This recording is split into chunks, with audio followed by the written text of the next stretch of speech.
All right, terrific. Well, I think we'll get started as folks continue to log on. Good morning and good afternoon, everyone. Thank you very much for joining us today for what we hope will be an exciting and interesting conversation about regulatory developments concerning artificial intelligence in Canada and the US. My name is Peter Stockburger. I am the managing partner of Dentons' San Diego office with a practice focused on artificial intelligence, autonomous systems, all things data privacy. I'm joined by my colleague across the border to the north, Luca Lucarini, who's an associate in our Toronto office. Luca's practice similarly focuses on all things what we like to call scary technology, data privacy, and Luca's got a particular focus on litigation, so his insights on risk in particular are very interesting. A bit of an agenda of what we're going to discuss this morning. We're going to walk through in a conversational fashion. We don't have a bunch of slides we're going to throw at you about what's actually happening on the ground in Canada and the US around this push for regulation around artificial intelligence and what that means for you and your organization, regardless of type or size, as you think about mitigating risk and leveraging opportunities.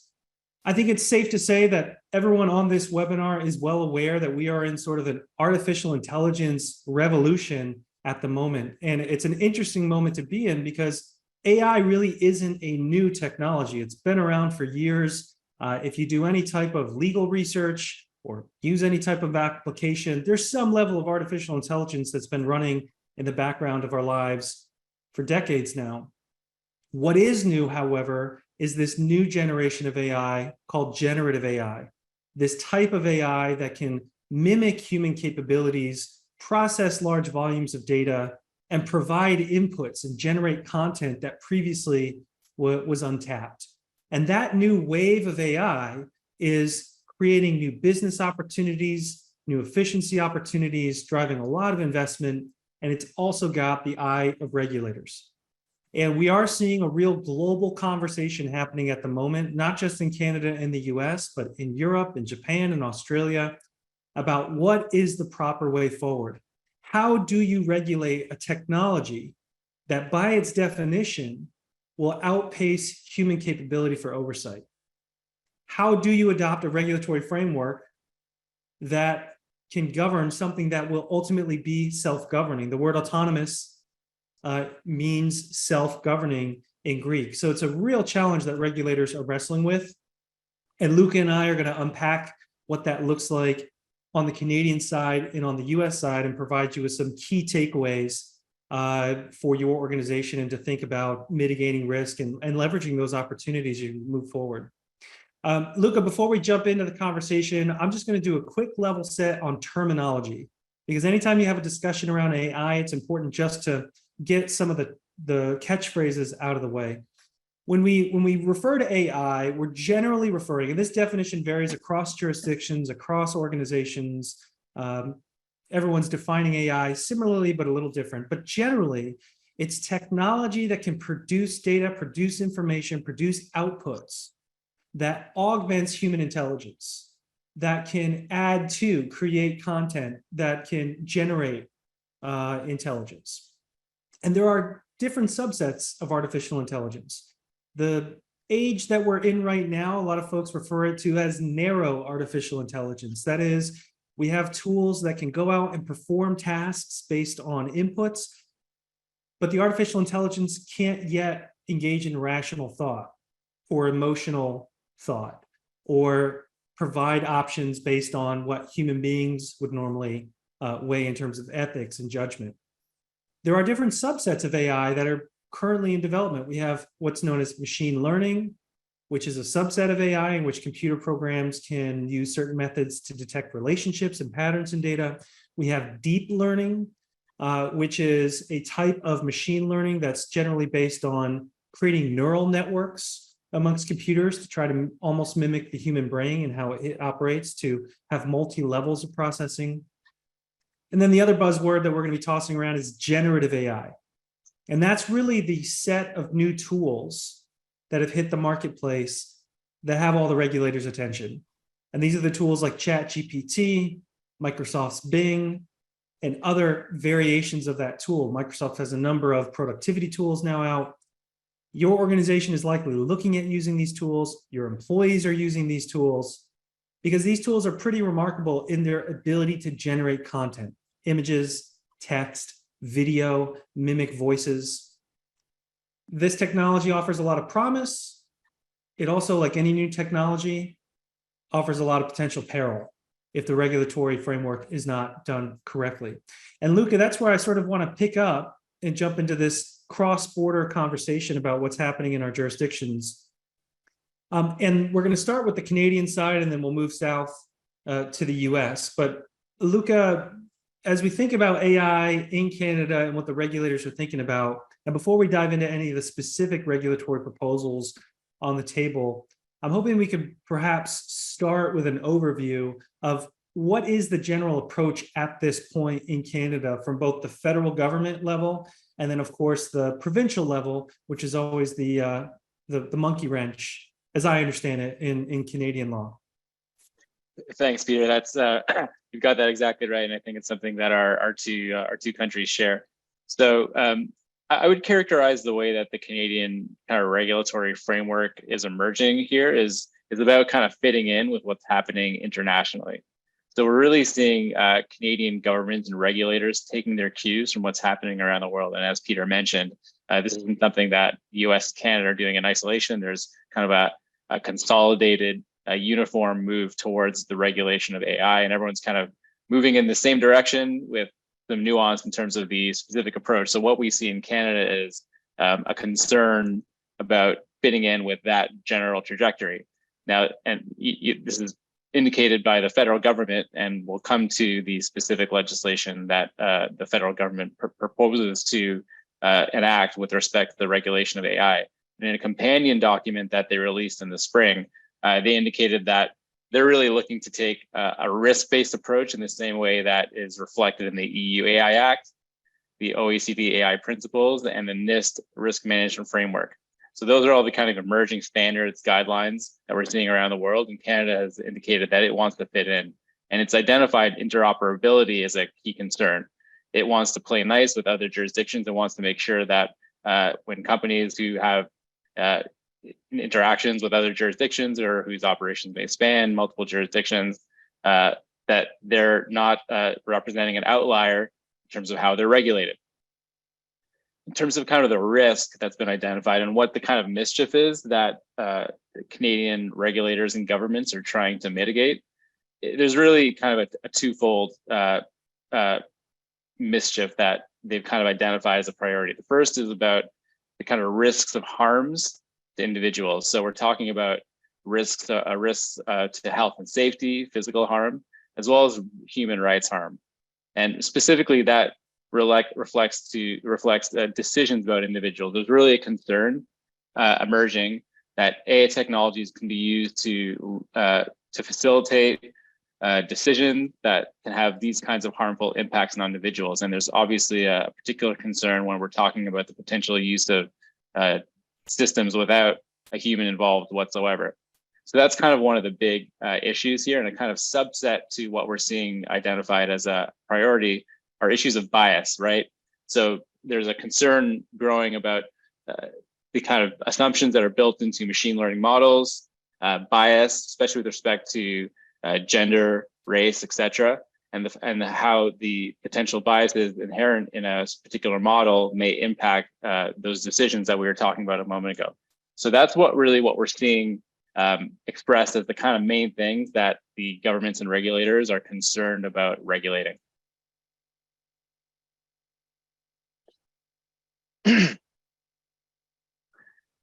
In terms of the generative AI piece, Peter, that you mentioned a second ago, I think what my observation has been is that, like Peter mentioned, AI has been around for a while. If you've ever, gone into the customer service part of a website you use and used one of those chatbots, you're using AI. That's a form of generative AI, a rudimentary one. My observation has been that the kind of meteoric rise of OpenAI's ChatGPT technology has really taken a lot of regulators and members of our legislature by surprise. When I was listening to the debates in our House of Parliament, relating to the draft federal bill that we'll talk about in a bit, a consistent theme was just the kind of the sense of overwhelming, how overwhelming the kind of pace of technology was, and in particular the introduction of ChatGPT. So I think that's really kind of shaken things up here at least, and I can't imagine that we're alone in that regard. No, I don't think so. And something you said earlier, Luca, kind of piqued my interest, where you said Canada is really trying to fit in with what the rest of the world is doing as it relates to developing the regulatory framework for AI. And in particular, what's interesting here is the EU AI Act, which has been proposed in Europe. We've got competing proposals of the AI Act that are being negotiated this summer. But what we're seeing there is they're basically breaking different AI use cases into different risk categories. They're saying certain uses of AI are just going to be high risk, and you've got to meet a very high burden to be able to use those in our jurisdiction. You got medium risk, you got low risk.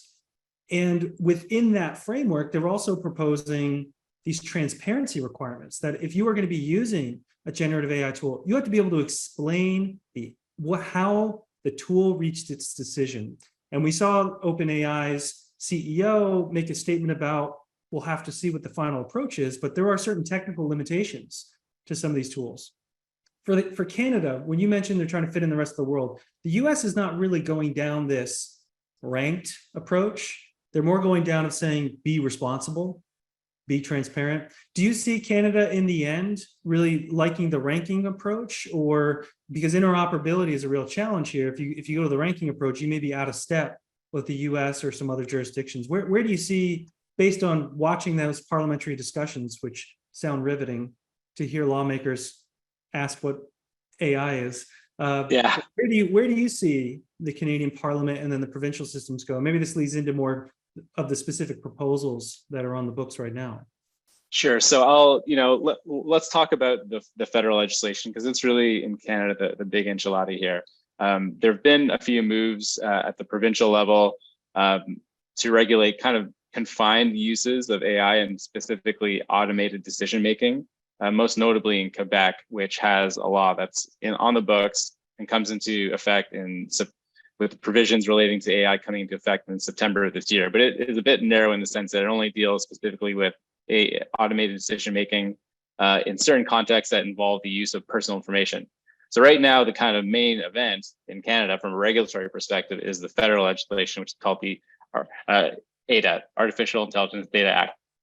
Now, it's currently in Parliament, like I said, and it came under a fair amount of scrutiny when it was introduced. So it's possible it may look very different down the road when it eventually, works its way through the legislative process and becomes a law.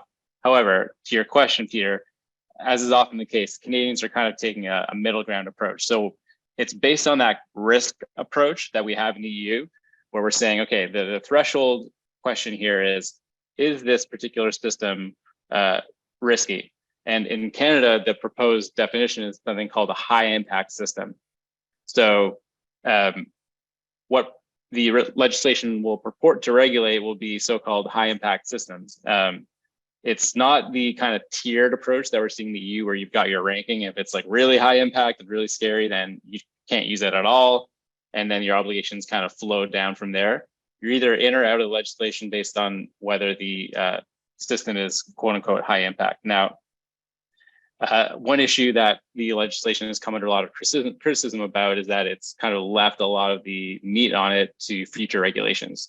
So they're purporting to introduce the legislation itself and kind of punting a lot of the specifics and the questions that a lot of the folks on this call are going to be interested in to future regulations. However, they did release the companion document that I mentioned in the spring, and they've indicated the kind of things that we're talking about. We're talking about high impact systems. So for example, they've identified functions like employee screening, determining whether someone should get a job or not based on the use of these systems. We're talking about influence of human behavior at scale. So things like deep fakes, mass production of disinformation has been identified as another kind of high impact concern. Anything involving health and safety, biometrics, facial recognition, those kinds of things, that seems to be kind of what they're targeting here. So in terms of how it fits in with those other jurisdictions, we're kind of in the middle, as is often the case. I think what you just raised about you're either in or out of the legislation based on your impact on human behavior and how they're going to define high impact. In my judgment, that's one of the limitations of the current regulatory discussions globally around AI, is that when you're spelling out use cases for AI and saying this is high impact, this isn't, you're spelling that out based on our current understanding of technology. But one of the things about AI is that the rate of acceleration is in and of itself accelerating with AI. And so the computing power of AI is snowballing, and this high impact, medium impact, low impact rating system will become outdated because new use cases will come on board. And we saw this actually with the EU AI Act, Luca. I don't know if there was discussion in Canada, but they drafted the bill and then generative AI hit the marketplace and they had to go back and add in stuff about general use AI. And that, I think, highlighted the challenge of this approach. In my view, perhaps a better way to approach it, and nobody's elected me president of the U.S. yet. I mean, maybe I'll announce my candidacy on this call. There's still time, Peter. That's right. This is my launch video. But another way to be thinking about it is, instead of saying in employment that's high risk or in healthcare it's high risk, instead regulators, I think, could be thinking about level of autonomy, and level of intelligence. So general AI, super AI, narrow AI, these levels of intelligence. Could there be a ranking system of this is a level 2 AI, this is a level 3 AI, based on the level of computing power and autonomy? And based on that level or autonomy, you have to have a certain governance model in place to be able to execute it. And that would allow AI to scale and allow regulation to scale. We actually have a white paper coming out soon that kind of dives into that idea of moving away from this social standard system and more of a technological ranking system based on the network of AIs. It's a very technical deep dive, but I think, Luca, you hit the nail on the head, which is regulators are figuring out what are we supposed to do in the immediate, because we have immediate use cases that trouble us. But really, you have to be thinking 2 to 3 years down the road, because the technology we're talking about today will be completely different next year, Luca, when we give this presentation and it's our avatars, our artificial intelligence created versions of ourselves, which are obviously younger and better looking and smarter, given this presentation next year.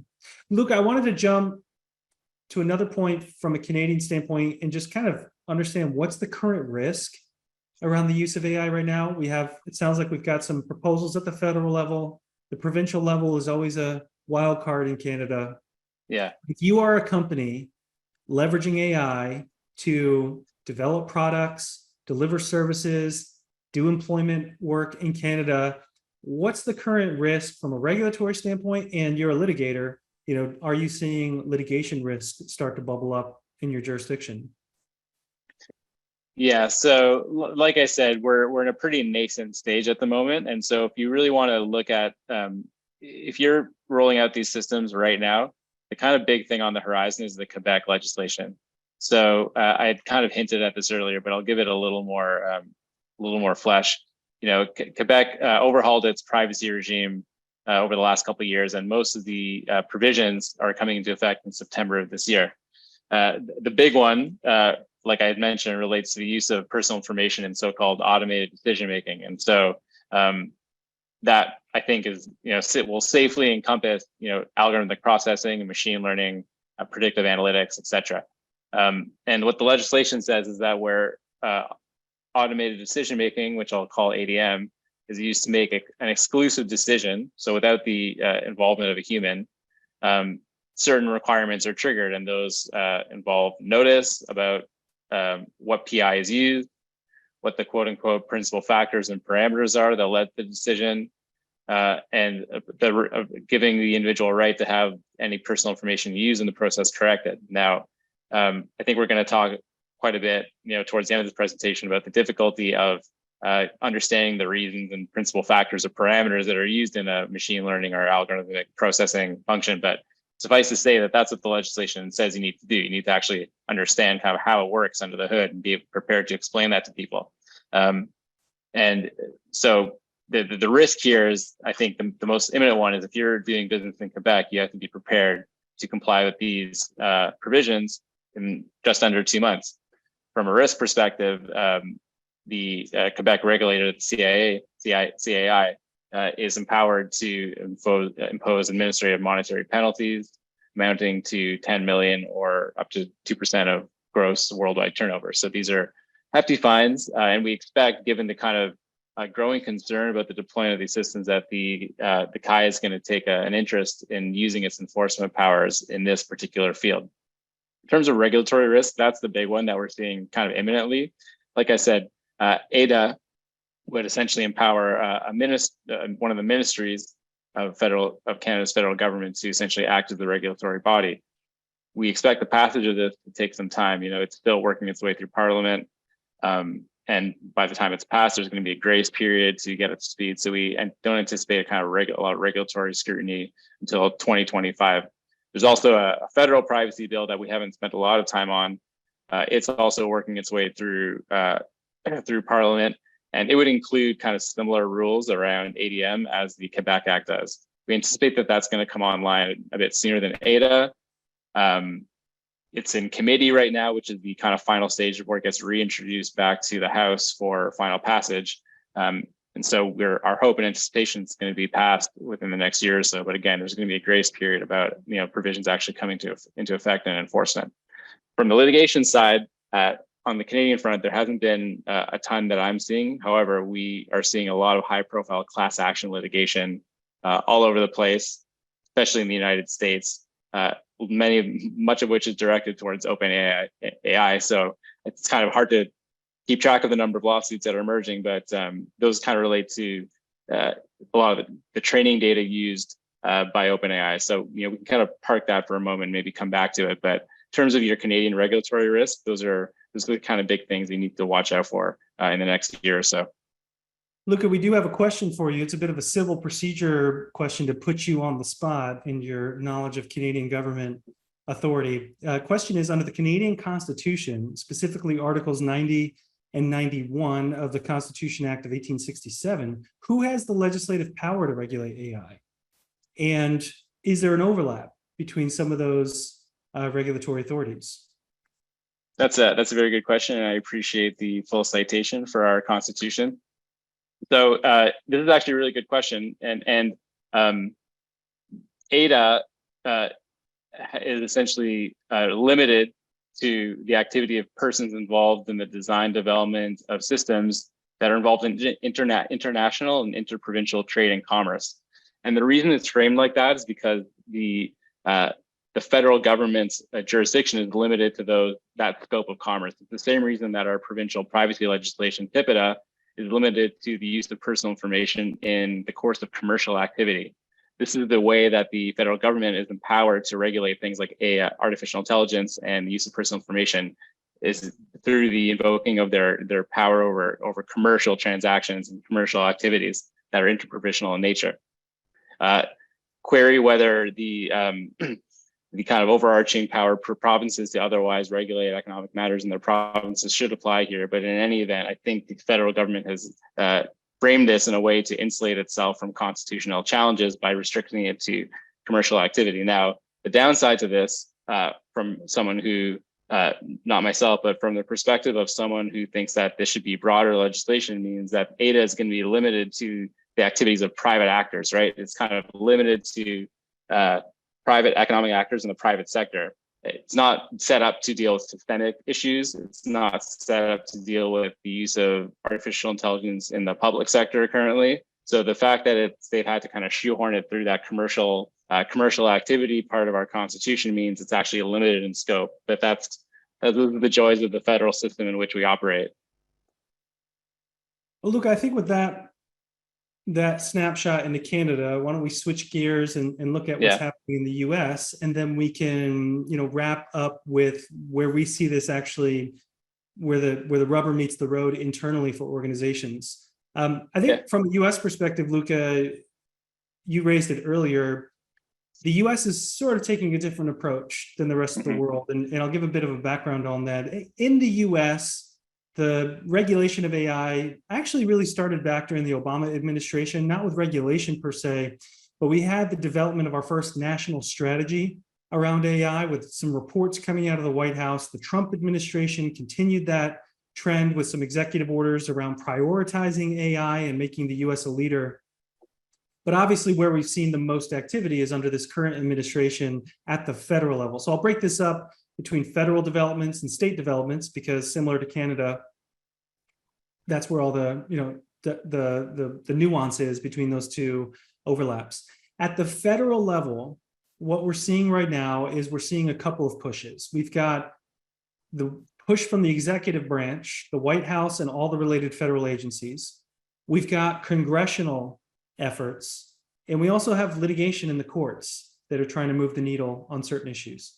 I would say as an overall theme that we're seeing in the US from a federal and state level, we are seeing regulators and stakeholders and legislators focusing on imposing what I refer to as societal standards on organizations and people who are developing and using AI.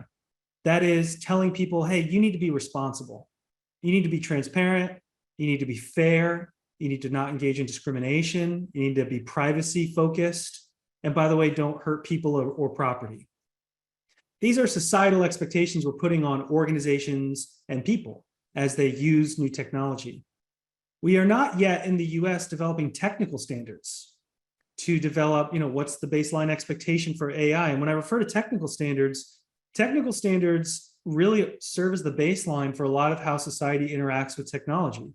When electricity was invented and discovered, there was a lot of uncertainty, a lot of death, a lot of risky use cases. Then there were international grounding standards, technical standards that allowed for interoperability and more consistent regulation. Same thing can be true for the gas that we put in our car. There's a standard for this type of gas can fit all vehicles. In the US, we're not yet having the discussion about technical standards. We are seeing that discussion happen globally. The G7 leaders in their communique coming out of the May meeting, they called for the development of international technical standards at international standards organizations. And Luca, this is the white paper that will be publishing soon. We actually highlight some of those technical standards, socio-technical standards that are being developed at the global level. At the US level, though, the regulators are still focused on be fair, be responsible. So we have the White House last year issued what's called the Blueprint for AI Rights, where they basically said, this isn't binding, this isn't required, but we think any organization leveraging AI should do so in a way that minimizes harm, is transparent, is fair, et cetera. It's a blueprint for ensuring protection of human rights in the use of AI. And we've seen a number of federal agencies under the remit of the executive branch move in that same direction. So the EEOC, for example, which interprets and enforces the Americans with Disabilities Act and Title VII of the Civil Rights Act, which regulates discrimination and harassment in the workplace under federal law. The EEOC last year issued guidance in May, technical guidance, saying if you're using AI to make employment level decisions, whether it's looking at job applicants or making an employment decision for an employee, be careful, because if you don't examine how that AI was trained and what the inputs and outputs are, you could be engaging in discrimination. So it's guidance to say this is a new piece of technology, but we have existing legal authorities that we are going to enforce. That trend, Luca, of the federal agency saying, we don't need a new law to hold you accountable for use of AI is a similar approach being taken by the Department of Justice, the FTC, and the Consumer Finance Protection Board, the CFPB. In fact, they all issued a joint statement this spring saying organizations within our scope, within our jurisdiction, be on notice that we are going to enforce our existing authorities against the use of AI if we think it's running afoul of our existing legal frameworks. The FTC is a great example of this. The FTC has been publishing blog after blog saying, hey, be careful on what you're promising. Don't overpromise what AI can do. Don't overhype it. Don't engage in unfair or deceptive practices. The FTC recently, Luca, opened an investigation into OpenAI. It was publicly reported, trying to figure out what they're doing with user data. And are they being transparent enough about it? And does that run afoul of the FTC Act? So we see this trend at the federal agency level of saying, we don't need a new law. We've got existing laws that we can apply to new technologies. So from a risk perspective, for everyone on this webinar, your use of AI can fall into one of these existing legal authorities. That's at the federal agency level. We have the Department of Commerce sort of taking an interesting lead in the AI development as well, in that the NIST, which is the National Institute for Standards and Technology, which is a branch, an arm of an agency of the Department of Commerce. In January, they released the NIST AI Risk Management Framework. And this document, which is sort of in the trend of NIST, in 2014, they issued the NIST Cybersecurity Framework. Several years ago, we have the NIST Privacy Framework. Now we have the NIST AI Framework. And what this framework does is it lays out and it says, hey, organization, if you would like to engage in responsible use of AI, this is how you do it. This is how you map your risk. This is how you manage your risk. This is how you govern your risk. And it's a framework that organizations can take and leverage and build their own risk management framework internally. It's not a panacea. It doesn't solve all your problems, but it's a framework to be leveraged. And I think, Luca, what we're going to start to see is we're going to start to see regulators and legislators in the US benchmark what they think is reasonable to the NIST framework. We already see that in the cybersecurity space. So if you have a data breach and you get sued for that data breach, a lot of times the plaintiffs will say you were negligent because you didn't have controls that aligned with the NIST framework. It's a baseline. So I do think we're going to start to see that as a benchmark in US regulation. That's on the federal agency side. We also have a lot of development happening at the US congressional level. So federal Congress, federal bills. We have dozens of bills that have been introduced to regulate all types of uses of AI at all levels: privacy related, discrimination related, safety, federal agency use of AI. They're all in bill format, so none of them have really moved through committee, come to the floor for a vote. But I think the most interesting development was actually last month. The Senate Majority Leader from New York, Chuck Schumer, announced the development of the SAFE framework, S-A-F-E. And the SAFE framework is a framework that he says the Senate will use to develop AI regulation and legislation. And it's going to be a mechanism to speed up the process, because that's one of the knocks on developing rules governing AI, is that the legislature moved too slow to govern the technology at issue. And this, Luca, that's a callback to the issue that you're facing in Canada and elsewhere, which is if you start to lay out specific use cases of AI in your legislation, that's outdated in 6 months. So what Senator Schumer announced is they're going to start to hold listening sessions, thought leadership sessions, to figure out what's the right approach for US regulation. So put a pin in that. Those discussions are going to be happening in the fall and the winter. And I suspect we will see in the new year a slate of proposals and steps forward. So nothing concrete at the federal level other than bills being introduced, and nothing necessarily concrete yet from a regulatory standpoint in the US. So I think key takeaway for everyone is, from a federal perspective in the US, we don't have an AI law yet. I say yet because I think it's coming, but we do have existing laws that people are leveraging. It's at the state level that we see kind of more interesting developments happening, which is always the case in the US. So California, Canada, we're basically one and the same. Close enough. In California, we have privacy developments. So Luca, you were mentioning automated decision-making. The new California privacy regulator, the California Privacy Protection Agency, is looking at adopting regulations governing automated decision-making. So we've got activity in the privacy space. We also have activity in the employment space with the California Civil Rights Department, with draft regulations, sort of putting guardrails around the use of AI in employment. We have jurisdictions like Illinois that have had a law on the books that govern the use of artificial intelligence in video interviews for jobs. We've got laws in some of the states around using AI to derive insurance quotes and benchmarking. And perhaps most interestingly, New York City became the first jurisdiction in the US to adopt a law that says if you use AI in making any employment level decisions, you must conduct an impact assessment, publish the results of those impact assessment, and that we have some implementing regulations that are going to be coming out in New York City. So what we see on the US state level, Luca, is a real patchwork of regulators trying to figure out what their next step is going to be. They're looking to the federal government for guidance, and it's really a to be determined at the federal level as to whether we're going to get an AI bill in the near future. That's all very interesting, Peter. And I guess I'm curious, based on what you're seeing, how active is the enforcement on the federal agency side been today? You know, we've got these agencies that are saying, hey, we don't need new legislation. We've got what we need. We're empowered to do what we need. You kind of hinted at something that the FTC is kind of warning people about. Have you seen a lot of actual enforcement based on the kind of interpretation of their own empowering legislation via AI principles?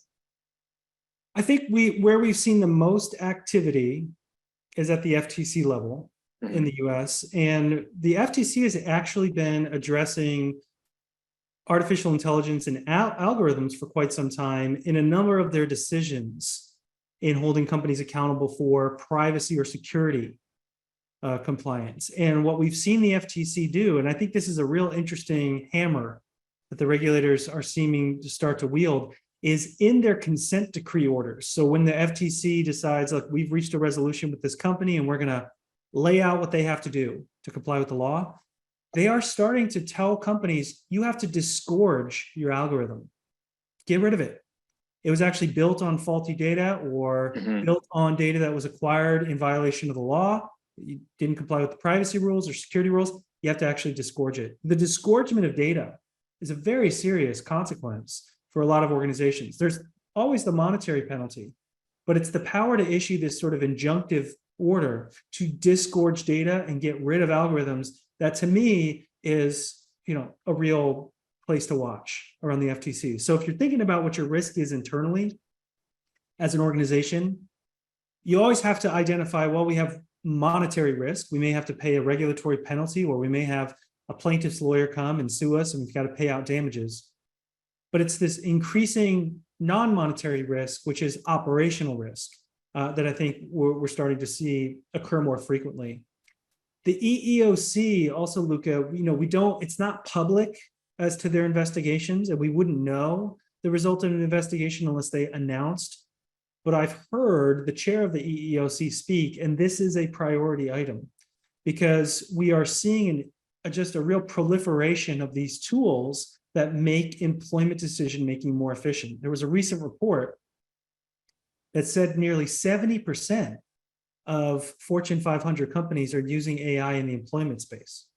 So the White House is asking for public comment, the Department of Labor, on this issue. It's very much a focus area, and it was listed as an enforcement priority by the EEOC at the start of the year. So I think we're going to see more of it, but the FTC's recent announcement of an investigation into OpenAI, I think, also has caught a lot of folks' attention. And where a lot of the risk is, because folks on the call, on the webinar here, might be saying, I'm not OpenAI, so why would I be in the crosshairs? I think there's obviously risk of you being hauled in front of a regulator or in front of a court is always a risk. But there's another risk here of you're using a tool that is going to be determined by a regulator to be out of scope, to be out of line. What do you do with all the data you generated using that tool? And in particular, Luca, we're seeing this potential risk crop up around copyright infringement. So we have a lot of popular tools right now on the market that generate images and video. In marketing departments, love this because you can generate it at speed, at scale. You can be very creative. I was just using it the other day with my 4-year-old, and he said, I want to see a picture of a scorpion eating a trash can. Boom, scorpion eating a trash can. I'm a hero.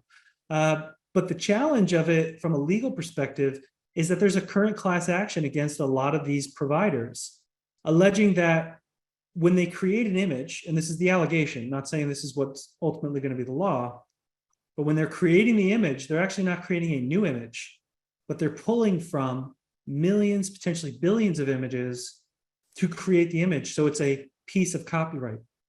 Now, if you've been using one of those tools, Luca, to generate content for your marketing department for years, and then we have a federal court decision or a federal regulatory interpretation that says content generated from this tool is a violation of federal copyright law, now you've got risk as a company, even though you're not the one before the regulator. So it's a multi-headed snake, really, that you have to be navigating in the US right now. And my key takeaway is just be cautious and be transparent and sort of build out your governance risk structure, which I know Luca will dive into here. Thanks, Peter. I think that's exactly right. And I would add, it's not just about IP. There's, and we'll get into this in a moment, it's really about taking a critical look at outputs and thinking about what you're putting out into the world using these tools. For example, if you're using these tools for outputs that people are relying on in terms of advice, we had a really famous piece of litigation where CNET was publishing articles without the use of human intervention that were generated by AI. These are articles about financial advice, and it turned out that they were erroneous, and it yielded litigation in terms of misrepresentation. So again, like I agree with Peter, it's not just about if you're the vendor, that's one thing. If you're using these tools, you have to be really concerned about kind of how you're using them and deploying them responsibly in a way that mitigates your own risk. I guess before we move on to that, Peter, just another question: if you're noticing any particular industries or technologies where there's more kind of regulatory activity. Yeah, I think in terms of focus by the regulators, obviously consumer-facing organizations are always the focus because of the risk of misleading consumers or not being transparent or the privacy concerns. And in fact, Luca, we got a question in about the privacy concerns. The question is, what are the data privacy concerns around AI? And I'll give you an example from California. The California Consumer Privacy Act says that you have to provide notice at or before the point you collect someone's personal information, explaining how it's going to be used. And if you are going to use it in a way that goes beyond what a reasonable consumer would expect, you have to get their opt-in consent to process that data. When you're talking about using consumer data to feed AI, to train models, to generate output, you have to be very careful about what you're telling the user at the front end. And so some of the privacy concerns that were raised by the FTC in their announcement against OpenAI and others is what are you telling people you're doing with their data? And is there a risk that the data is going to be misused without there being notice, without there being consent? And Luca, another question that came in around that copyright issue is, well, if you're using publicly available data, is that considered fair use, which is a general defense for most copyright claims? And that's a lot of the defenses that are being raised in litigation right now. My answer to that is that's an open question. And I think that's the key takeaway for everyone, Luca. And maybe we can jump into what we see are the key takeaways here on building governance models. But the key takeaway is that we don't know yet how the courts are going to fall on this. And we don't know yet really what the final regulation or legislative solution is going to look like.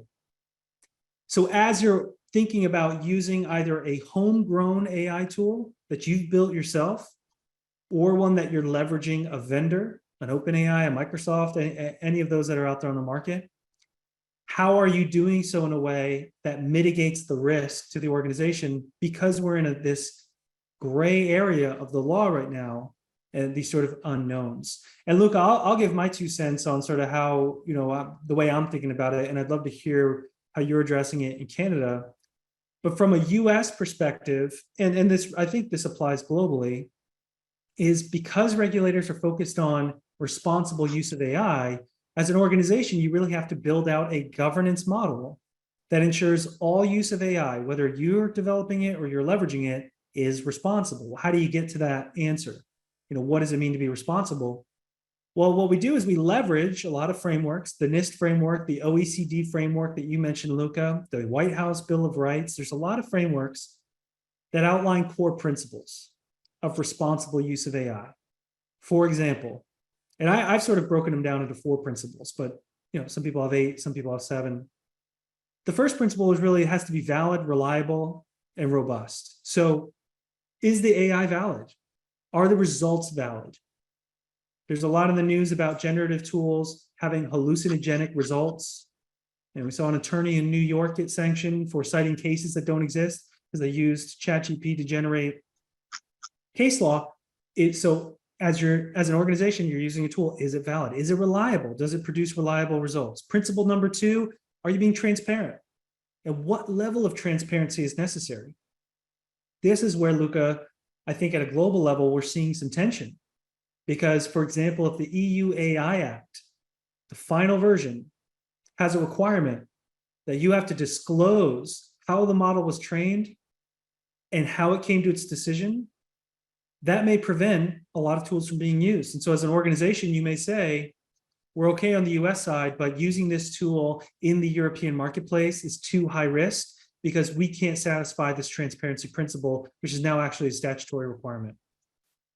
Some of the other principles are safety, ensuring it doesn't result in human or property damage, and then being privacy focused and mitigating against discrimination. And I think, Luca, with those principles, as an organization, you want to say, what are the principles we are going to tag ourselves to?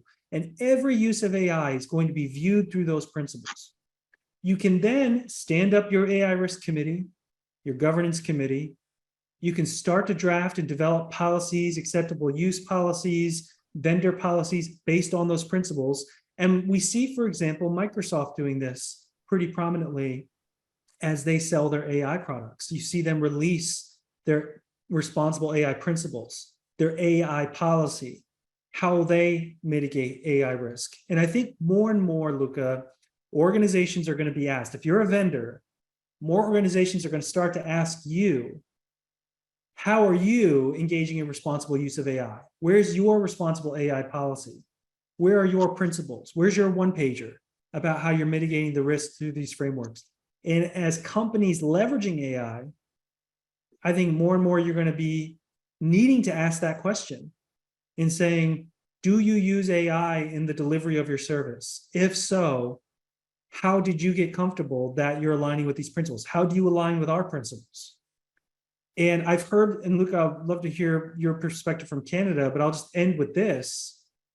I've heard regulators say that taking a vendor's word for it, taking a company's word for it, that they're engaged in responsible AI is not going to be enough as these technologies get more advanced and as the risks become more prominent.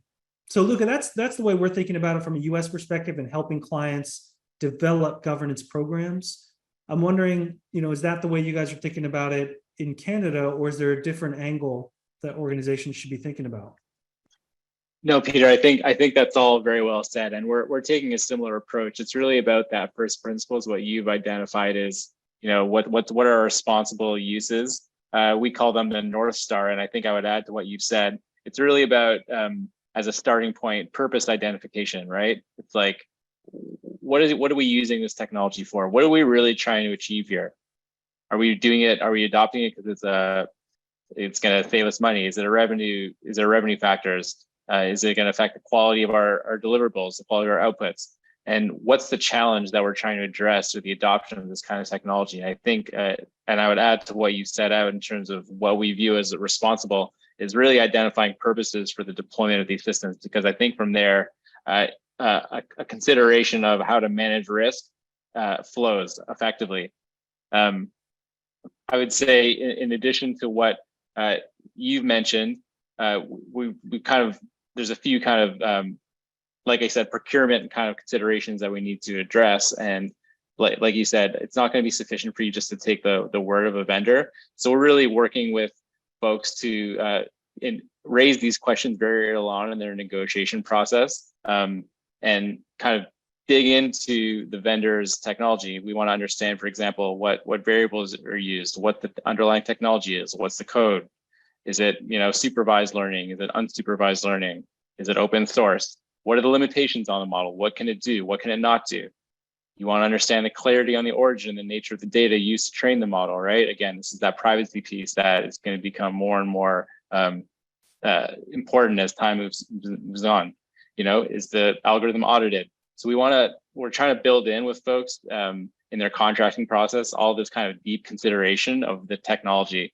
The other kind of discrete piece, and I think one that is coming up as a kind of practical matter, is defining employee policies for the use of tools, and particular generative AI policies are something that we're really helping people out with a lot. And in that regard, we've developed a kind of template generative AI policy that we have available as a starting point for organizations to kind of define the sandbox in which AI can play within their organization and what uses are or not permitted.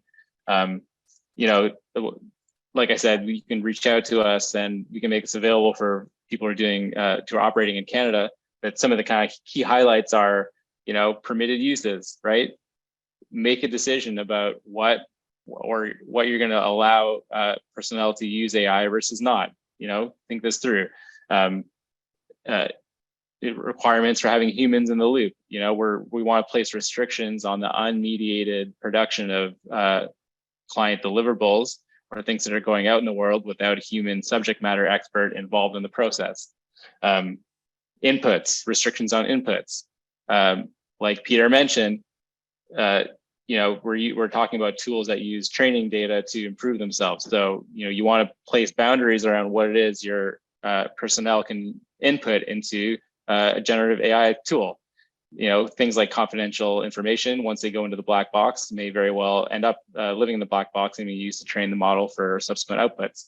Same thing with personal information. So those are the kinds of things that we're trying to help people operationalize on a day-to-day level kind of right now.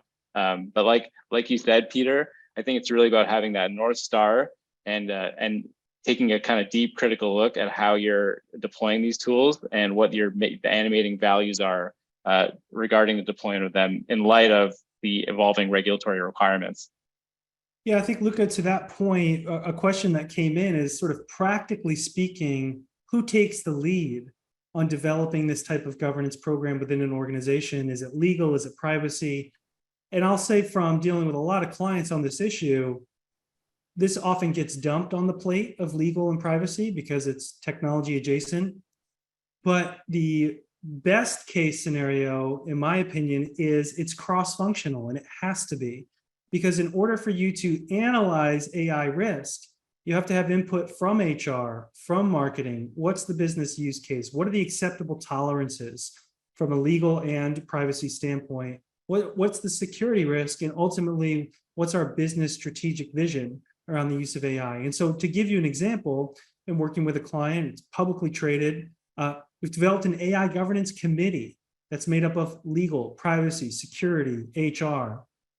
This committee meets regularly, develops policies around acceptable use of generative AI for employees, Luca, with HR's input, as well as acceptable tolerances for using vendor tools.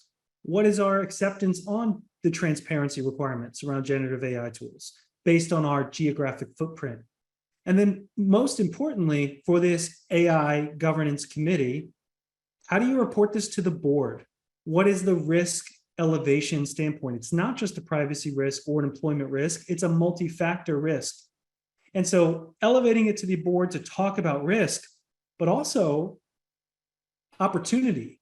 You know, I was in a board level discussion about this, and the board was like, that risk is fine, we get it. How do we leverage this to get better market share? How do we actually harness AI to make sure that we don't fall behind the eight ball? And that discussion, I think, practically has to happen at the same time. That's why it can't just be from a legal risk perspective. You need to have the business involved, because there is ultimately going to be a trade-off. When you develop these policies, you cannot satisfy all 4, 5, 6 principles with every tool. Each tool you look to leverage or develop will have a deficiency. The question is, based on your risk tolerance, which deficiency is worth it depending on the type of tool. So to your point earlier, Luca, using a chatbot, your level of transparency concern or reliability concern may be lower than if you were using an AI tool to make medical decisions, where reliability is your top priority, transparency is your top priority. You know, privacy may not be there if you're using dummy data. So you have to sort of weigh those factors. The only way to do that is with a cross-functional, you know, committee that's got input from all sides. So with the few minutes we have left, Luca, just to kind of wrap things up as a key takeaway for folks, it's not too late to get into it. Don't be shy about AI. The promise of AI is so significant. As we move from even these narrow applications we have to general AI, the promise of it is incredible. The processing power is incredible.